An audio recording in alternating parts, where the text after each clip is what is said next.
Assalamualaikum, Prof. Toko, Shalom, Om Swastiastu, Namo Buddhaya. Saya di sini dengan Alexander Sinurat dan dua rekan saya, Mbak Husnus dan juga Mbak Firus, yang memilih satu judul statistik kriminal dalam tugas sistem peradilan pidana.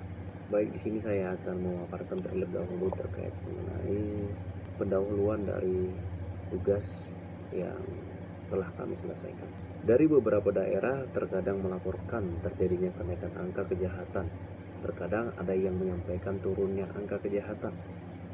Jika angka-angka itu memang akurat, tentu kita kadang menjadi cemas karena angka kejahatan naik. Tetapi terkadang kita juga boleh sedikit lega bahwa kejahatan menurun. Namun, perlu kita cermati apakah statistik kriminal seperti itu merupakan refleksi dari realitas kejahatan di tengah kita. Di sini kami memilih dua pertanyaan di dalam pendahuluan ini. Yang pertama, perlu kita cermati apakah statistik kriminal seperti itu merupakan refleksi dari realitas kejahatan di tengah kita. Dan yang kedua, apakah angka-angka itu pada gilirannya berdampak pada rasa aman dan rasa takut atau fear of crime. Baik, terlebih dahulu saya akan menjelaskan terkait mengenai pengertian dari statistik kriminal itu sendiri. Statistik kriminal adalah data tentang kriminalitas yang disusun menurut bentuk kejahatan, frekuensi kejahatan dari masing-masing bentuk kejahatan, wilayah kejahatan, dan tahun kejadian. Statistik kriminologi adalah angka-angka yang merupakan data-data yang menghubungi sifat-sifat atau bentuk-bentuk dengan kondisi masyarakat. Dengan kata lain, statistik kriminal ini tidak hanya sekedar angka, melainkan sebuah makna yang sangat mendalam bahwa kejahatan dapat diprediksi. Dan yang kedua, mengapa kita perlu membaca statistik kriminal? Menurut Profesor Marjono Rekso di Putro, Guru Besar Ilmu Hukum Universitas Indonesia, beliau memaparkan bahwa hal itu tidak lepas dari upaya pencegahan kejahatan. Menurutnya, pencegahan kejahatan yang efisien dan efektif harus didasarkan kepada pengetahuan dan pengertian mengenai masalah kejahatan tersebut. Mengingat sifat dari usaha yang dilakukan untuk mencegah kejahatan, maka nilai dari statistik kejahatan sering disamakan dengan nilai neraca dan perhitungan laba rugi untuk suatu perusahaan yang berusaha memperoleh keuntungan. Namun, jumlah kejahatan yang sesungguhnya atau the actual amount of crime yang terjadi di setiap masyarakat sama sekali tidak diketahui. Kejahatan-kejahatan tetaplah tersembunyi dari pandangan para penegak hukum karena tidak ada saksi atau tidak dilaporkan ke polisi. Jumlah kejahatan yang tercatat hanyalah bagian dari actual crime yang secara resmi diketahui oleh pihak kepolisian. Hal ini menjadi faktor penting dari statistik kejahatan. Selain itu, dalam publikasi Badan Pusat Statistik tentang statistik kriminal pada tahun 2020, setidaknya ada dua hal urgensi dibentuknya data statistik kriminal. Yang pertama, data statistik kriminal yang valid akan bermanfaat bagi berbagai pihak.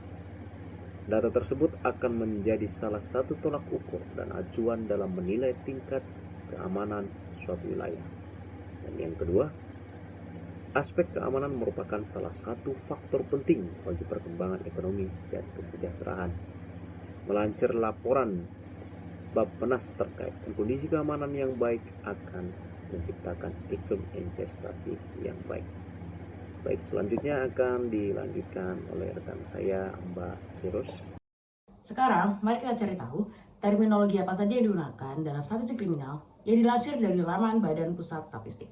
Crime total menunjukkan jumlah kejahatan yang dilaporkan kepada kepolisian dalam jangka waktu 1 tahun.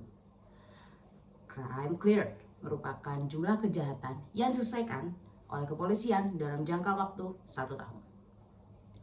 Clearance rate merupakan persentase yang dihasilkan dari perbandingan antara crime cleared per crime total.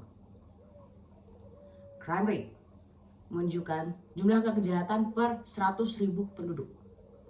Selanjutnya, Crime clock adalah selang waktu terjadinya tindak kejahatan.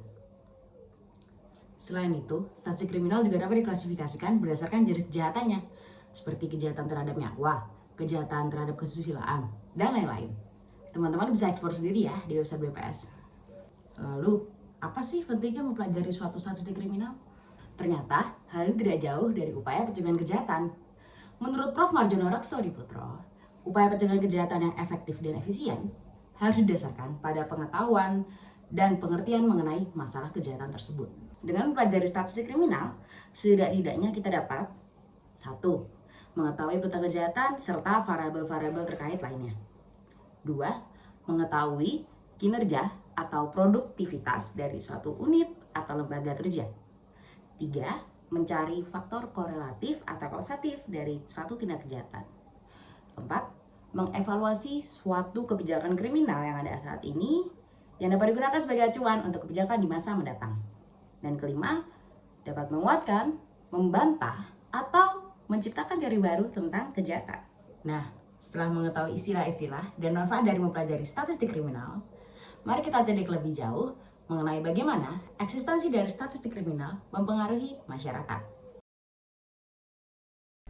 Ini adalah contoh data dari jumlah kejadian kejahatan pada tahun 2019 yang kami sadurkan dari statistik kriminal tahun 2020. Jika kita melihat data-data tersebut, kita bisa melihat secara sekilas mengenai data dan angka-angka yang terdapat pada statistik kriminal tahun 2020. Dalam data statistik tersebut, terlihat tren penurunan angka kejahatan terhadap nyawa selama 5 tahun terakhir. Namun, apakah angka-angka tersebut adalah angka yang sebenarnya terjadi? Apa yang ditulis dalam grafik bukanlah merupakan angka yang sebenarnya terjadi di masyarakat. Data tersebut hanyalah sampel yang disarikan dari kejahatan yang telah dilaporkan. Namun, sebenarnya ada banyak kejahatan yang tidak dilaporkan.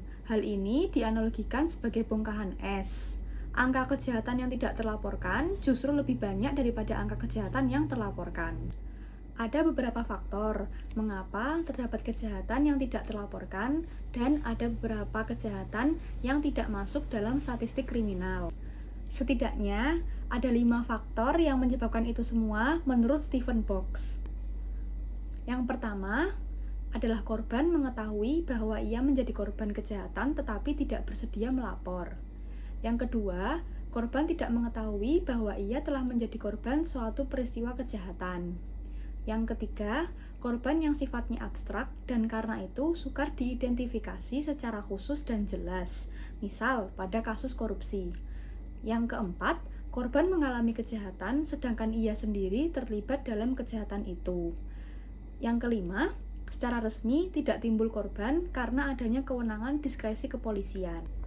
Selanjutnya, ada satu pertanyaan yang muncul. Apakah penurunan angka kejahatan memengaruhi faktor penurunan angka fear of crime? Angka kejahatan resmi tidak selalu menggambarkan jumlah kejahatan yang sebenarnya terjadi. Ketakutan pada kejahatan dapat saja muncul meski kejadian yang sesungguhnya tidak ada. Berita yang beredar luas merupakan faktor penting munculnya fenomena seperti itu. Dalam konteks inilah, kita hendaknya menyadari bahwa turunnya angka kejahatan seperti ini tidak serta-merta menurunkan fear of crime masyarakat dan meningkatkan rasa aman mereka. Berita serta ulasan yang kian transparan dan kian sering muncul akan dipersepsi sebagai peningkatan kejahatan. Pada gilirannya, tidak mustahil muncul sebuah ironi. Meski kejahatan turun, masyarakat justru merasa makin tidak aman.